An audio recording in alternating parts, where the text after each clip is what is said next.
And welcome back to the Mulliner household. Here we have my son, who's just recently fed, or been fed, and he's then his little bouncer. He's what, a week old and 3 days. 3 days. It's Thursday, isn't it? Yeah, a week and 3 days. He's so cool. He's still testing the bejeebers out of me with his sleep patterns at night, but there we go. Those are all the wonderful cards, and we've got some through the side as well. And here's my wife Sarah. And here's something I prepared earlier. I've got some cod fillets. This is for breakfast, by the way. There's some pak chow and some mixed greens in there with spinach. And there's some avocados. Just put some pepper and some Himalayan salt. You notice the colour there, it's quite pinkish in there. It's got over 80, well, it's about 84 vitamins and minerals, and I've got the same over there, but maybe a little bit more cod.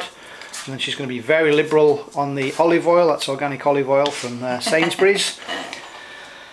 And I'm preparing some lunch. Here's some lamb mince. You can see there's some garlic, and the little red bits in there is from the chili plant that we've got in our home.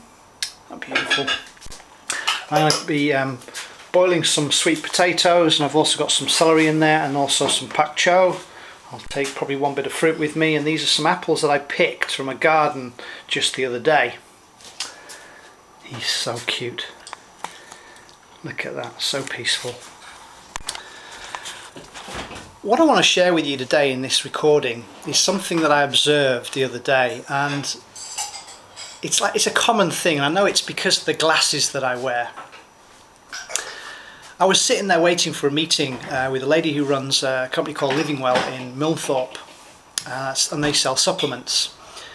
And I couldn't help but notice this old bloke coming out of a pharmacy, smiling, carrying his bag of drugs. Now, I'm sure he wasn't smiling because of the drugs. He was obviously a happy chappy, which is always good to see. My point is this.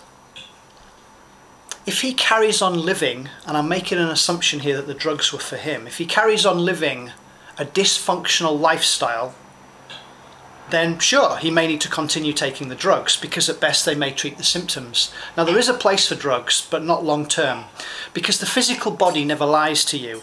If it's not happy, it tells you, usually through the format of pain, highs and lows, fatigue. You may start having the breakdown of your systems, like the thyroid. One thing I've been listening to an MP3 recently about this wonderful doctor whose name will come to me, and he's done so much research on the thyroid, and one of the big culprits, the thyroid problems, is gluten. So if nothing else in this recording, remove gluten, that's gliadin and glutenin, from your diet. That means bread, pasta, cereals. Just stop eating it and see how you feel. But my point is that I just find it interesting, the culture that we've created. It's kind of like telling people, yeah, carry on living the lifestyle that you want to live, which obviously isn't conducive for them, because like me, they're products of their environment, but take these drugs. That to me is dumb. I've just formed a judgment, but it is dumb. What I'd like people to do is to obviously take control of their health, and they'll only do that when they're ready to do that. And a lot of my work with my teachings, consultations, working with clients and so on, is reminding them how to do that, quite simply by making some distinctions or changes in their life, if they want to, only to the degree that they want to.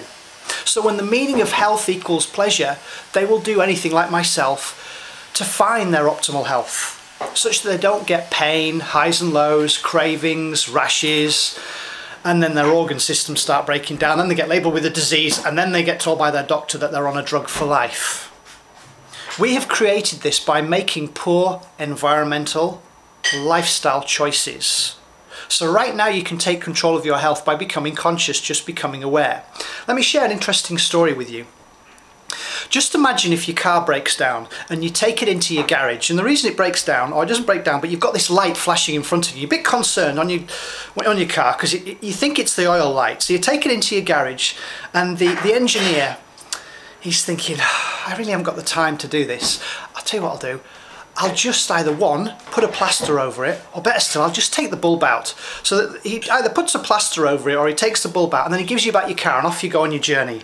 Well, correct me if I'm wrong, shortly might have been a couple of days, maybe even a couple of hours, eventually the car would break down. And then what do? You take it back to the garage again. Well, liken that to our disease management system. You go to see your doctor, bless them, who are trained as pharmacologists, and they give you a drug. Carry on living the same lifestyle, but eventually you break down, you come back to your doctor, and he goes, okay, and then he'll give you another drug or other drugs. And usually the drugs that they're giving you are to treat the symptoms that are created by the first drug. Dumb, stupid. Does this make sense to you? Surely if you took your car into the garage because the red light was flashing, the skilled mechanic would be able to identify that maybe your engine needed more oil.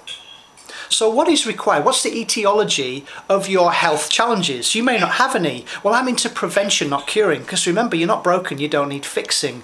However, you may not be happy with certain things in your life. However, most of us design kind of like our own lifestyle around our own pathologies, which is again dumb, and we don't know any different. Oh, well, I've always had a headache every Wednesday. Oh, I always feel tired after I've had lunch. These are signs and symptoms that if you ignore, you will ignore at your peril. Do something about it. One of the things I do is I say to people, I said, well, if you want to become healthy, go to see somebody who is healthy, who deals in health. If you see somebody who deals in disease, who lives 10 years less than you do, that's not a smart choice to make. Now don't get me wrong, diagnostic modalities, you want to find what's wrong with you, accept mammograms, then go to see your doctor. However, if you want to become healthy, then direct this and find someone or something that will remind you what we did, say, hundreds of years ago. How we used to think, breathe, drink, eat, sleep, do creative movement, learning to forgive self and others, have a clear passion or purpose, leaving a legacy behind you. Having fun. Well, what does fun look like to you? You know, these are all what I call optimal health, the 10 habits to vitality, which I created through my Czech work with the Czech Institute as a Czech practitioner, through metabolic typing with Bill Walcott's work, functional diagnostic nutrition. I'm a student on Reed Davis's program, and all these things kind of make sense to me because these are tools I can use to remind and teach my clients, those that want to be taught, how to take control of their health, because you're not a victim of your genes. You are a creator of your reality, but you've got to want to take control. And I wish you well on that journey, because it's never a destination, it's ongoing. I'm going to have some food now. I wanted to quickly share that with you. Please, find something in your life that you're good at, you love, and keep doing it. See if it's working for you, because whatever you do, you are teaching others how to do that. So if you're smoking and drinking on a regular basis and showing it off to other people, then you're teaching them to do that. I'm not saying it's wrong. I'm just saying, does it serve you? Does it serve those around you? Is there a smarter choice you can make? There's so many beautiful things. I mean, it's blue sky out there, the sun's shining, my son's asleep, which is always a good thing. My wife's nearly finished off for breakfast. I'll be there in a moment, my love. Have fun. My love to you all. Bye for now.